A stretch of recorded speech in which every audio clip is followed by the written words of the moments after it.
Hey guys, welcome back to another episode of 12 Inch Fanatic. Remember to subscribe. Today we're going to be looking at the freshly released Vault Girl from, I've never even heard of this company, Giant Exhibition Toys. This is going to be a first for me with this company. Obviously they're about to drop, I think, the 17th on Amazon Prime, the newest season of the hit show. And, well, wait a minute. I happen to also have Cooper, what is it? Cooper Howard, and this one's from X Studios. What a coincidence. So today we're going to be doing a double feature. So this is going to be an extra long episode as a result. Bear with me. But we're going to be taking a look at both of these figures. And hopefully this is going to be a nice set. I'm probably going to be printing out actually a 3D sort of dystopian base so I could display them on. I might even get that, I hated the game actually, but the floating robot with all of the octopus arms, I might have that floating around in the background. But let's take a look at these figures and see what we got here. All right, so we're going to start with Vaultie Girl here, or otherwise known as the Lucy in the show. And the box is pretty simple. It's got the full body illustration on the side here, slightly close up on the front. The head sculpt looks a little scary so far. I hope it looks better in the box.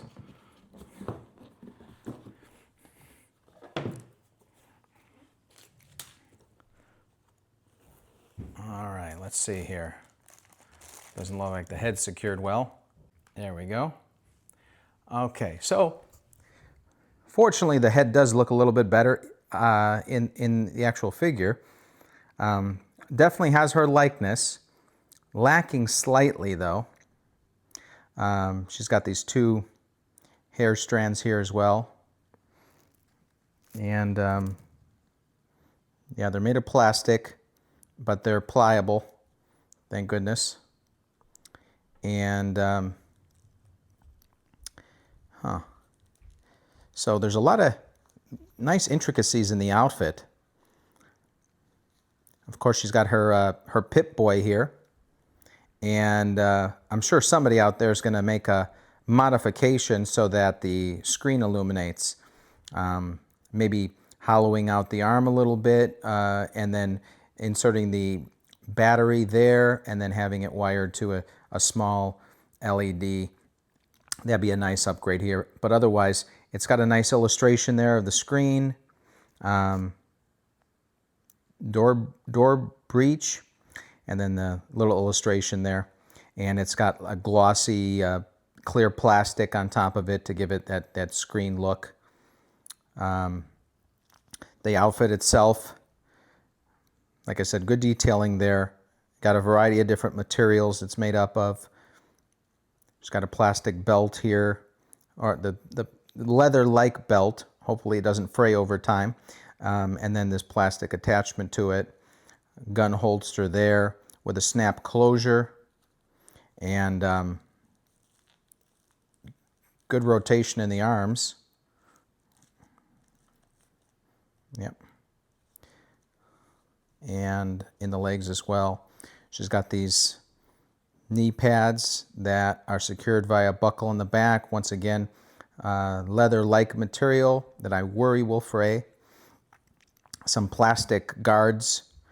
And then her boots, solid plastic, not weathered at all, which is kind of a surprise because she's kind of walking the dystopian earth. You'd expect some weathering there.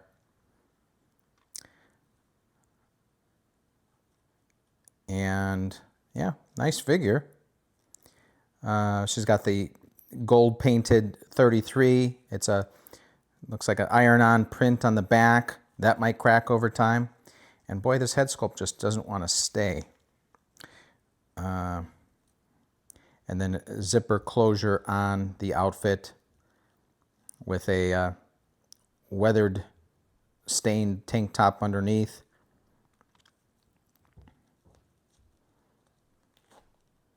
And because it's a working zipper, the zipper is probably slightly larger than it should be.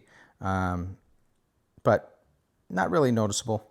And then the ponytail is sculpted as well. if anything, maybe they could have, if not stitched the whole head sculpt, at least stitched the hair into the ponytail so it looks a little bit better, but passable. Yeah, and the body style itself is good as well. Great figure, though. Let's see what else we have here. So we've got her backpack.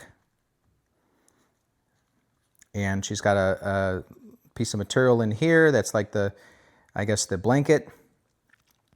Straps there with buckles. And they've got some padding in there to give it some fluff. Pockets on the sides. And this one is sewn shut.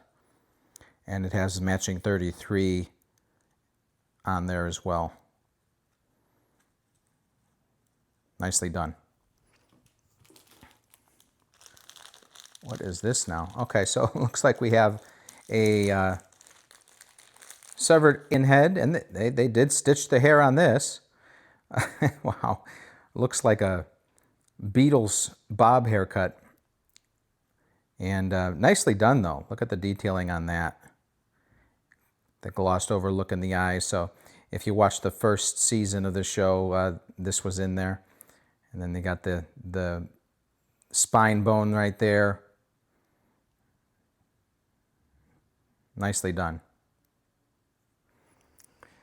Got a few different hand options.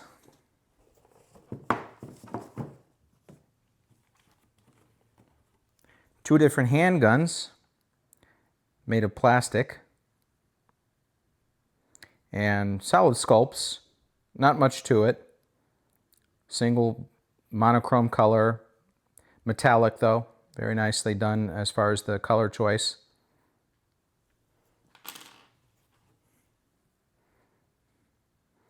This canister looking thing, don't know what that is. And then you have the display base. So it says Fallout, which is nice, and you got an illustration of the three main characters there. I would have preferred that it said Fallout across here and that it have her name there. So, but I appreciate that they included the base, and it's got the typical stand. All right, so let's take a look at the other figure now. All right, so this one has a slightly bigger box, and I forget if it comes with a base. That would explain why this box is so much bigger. Maybe there's something a little bit more intricate going on with the display base here. Not much to the box itself. The lighting and angle of the photo on the front leaves a little bit to the imagination as far as what the figure looks like.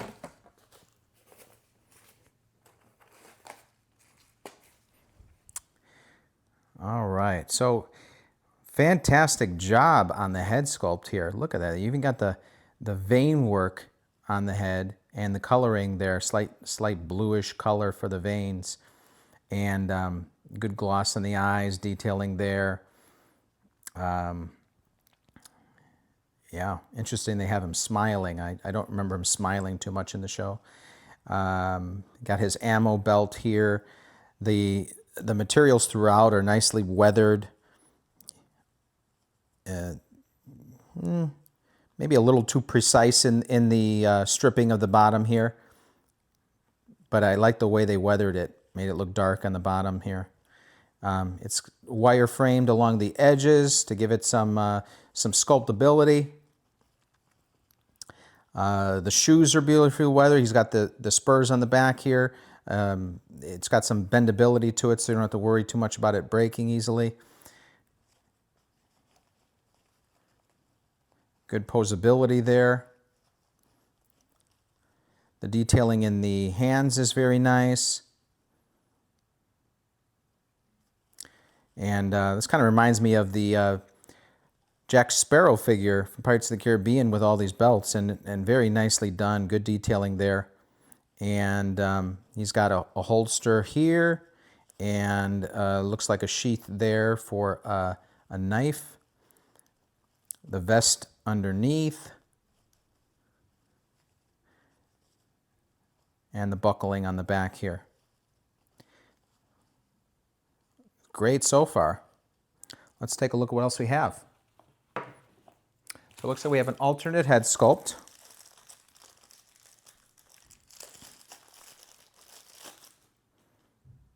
Oh, good. They have a little bit more of a straight face here, but he's still kind of smirking a little bit. I'd rather he have an angry look. Same great detailing on it, though.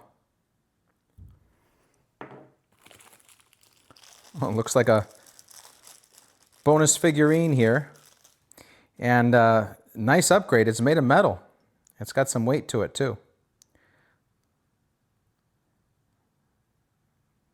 Nicely done. No bobble effect on the head, though. It's part of the sculpt.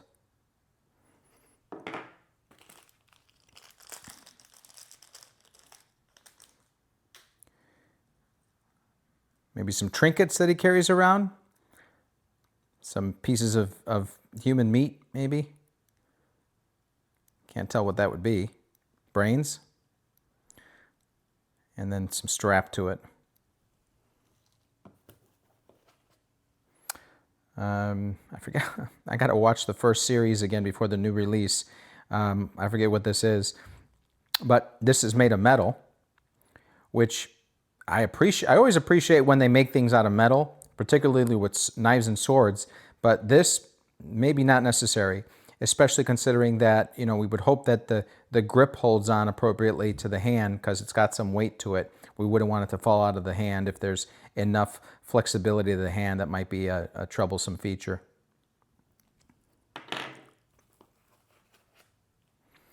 Once again, made of metal. Got his handgun. Solid sculpt, no rotation to anything. Nicely weathered, though. Good on the wood effect. Ooh, metal again. His shotgun. No movement at all on that as well. Solid sculpt. Canteen, made of metal.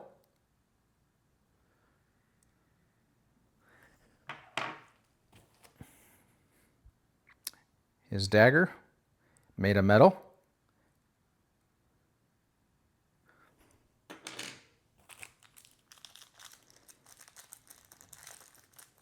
What is this? Okay. A small knife with some blood on it.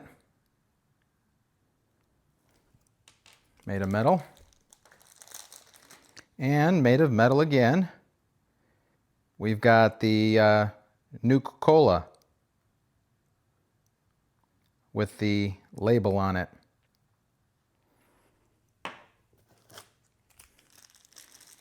And then we have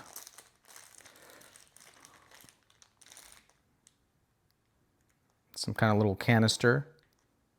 I believe this is like some kind of juice that keeps him alive or something, if I remember correctly from the show.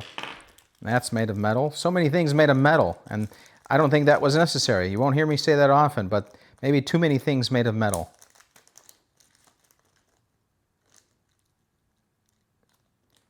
What are those things here?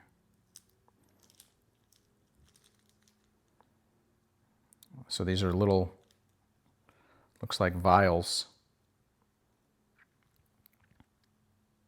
of liquid, and they've got labels on them. Not made of metal. A few tiny things going on here. So we've got all those bullets that go on his belt. Easily losable item. And yeah, those are made of metal. Jeez.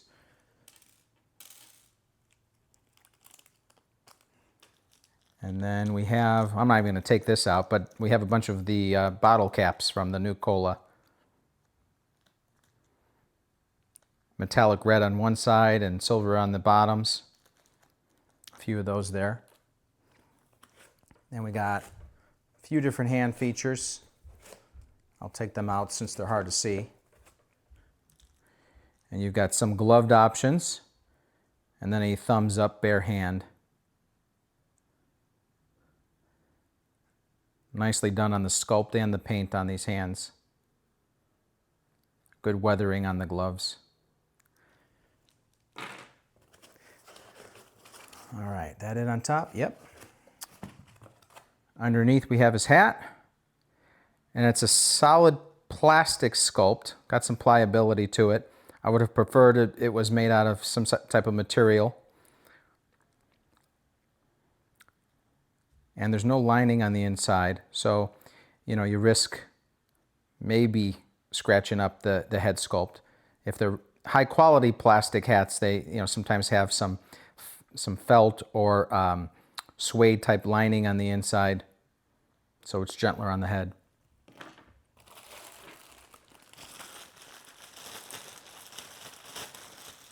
Got the dog here with the collar. I'm glad they didn't sculpt the collar on, so that's a nice touch. It's got a buckle on there as well. And decent sculpting on the hair and paint, but something's a little off on it. Could use a little something extra.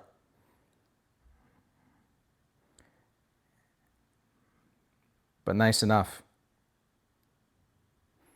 It's got some weight to it. Then we have his backpack. Or no, it's a saddlebag. And it's got some padding inside to give it some plushness. And yeah. And then we got the base. Just a bare base. So unlike with Lucy, we've got no logo on here, no nameplate. Yeah, that's pretty much it. Anything underneath here? Nope, nothing under there. All right, so let me set up both figures side by side and give you my final thoughts here. All right, so here's both the figures set up. So let's start off with Lucy. One thing that I noticed in looking at the hands for the changeouts is you've got two identical left hands in sort of a resting position. You don't have one in this position on the right. So either my box had an error in it or it was a manufacturing issue where they just didn't create the right-handed one. That's one problem with that figure. But it looks good. Everything, the gripping on the weapon is good. The hand changes weren't that challenging. The head's still not staying on completely, so I'll have to work with that. Now let's move on to Cooper here. So the sheath on the outside is for the shotgun, I noticed, and he does have a sheath on the inside for the knife. My biggest criticism of this figure is that these rounds, which are easy to lose as it is, don't stay in the slots. You'd want to maybe, I don't know about glue them in, but have some way to secure them a little bit better because they fall right out easily. I don't think, like I said before, I don't think all of the accessories needed to be metal where they were metal. They kind of overdid it. I won't take points off for it. You're not going to catch me taking points off for them going the extra mile on the materials. The hat fits nicely onto the head sculpt, so I appreciate that. But once again, it's very snug, and I don't want to know what it would do to the head sculpt over time if you're taking it on and off. I do prefer they have some sort of imprint, either nameplate or illustration on the base. Just the plain base doesn't do it for me. But the weathering is so crisp on here. I wish that Lucy's figure had the same effect. And this is my first figure from Giant Exhibition Toys, so I don't know how long they've been in the game, but maybe they just didn't get the handle of the detailing as far as that goes. But scale of 1 to 10 on the Lucy figure, I'm going to give it a 8.7. Just some things are off on the weathering, some shortcuts there. The head sculpt, I appreciate that. It's better out of the box than the concept photos that I saw when placing the order. This figure, I'm going to give a 9.5. Everything looks great. I appreciate that they did the second head sculpt. The dog's a nice accessory, even though it doesn't fit on the base, on the same plane as him. It's kind of off to the side here. The biggest issue is those rounds. Other than that, very nice figure. And both of them as a set, even better. Like I said, I'll probably 3D print and paint a dystopian base so that I can bring them both together and have them displayed nicely. Anyways, thanks for tuning in, guys, and I'll see you next time.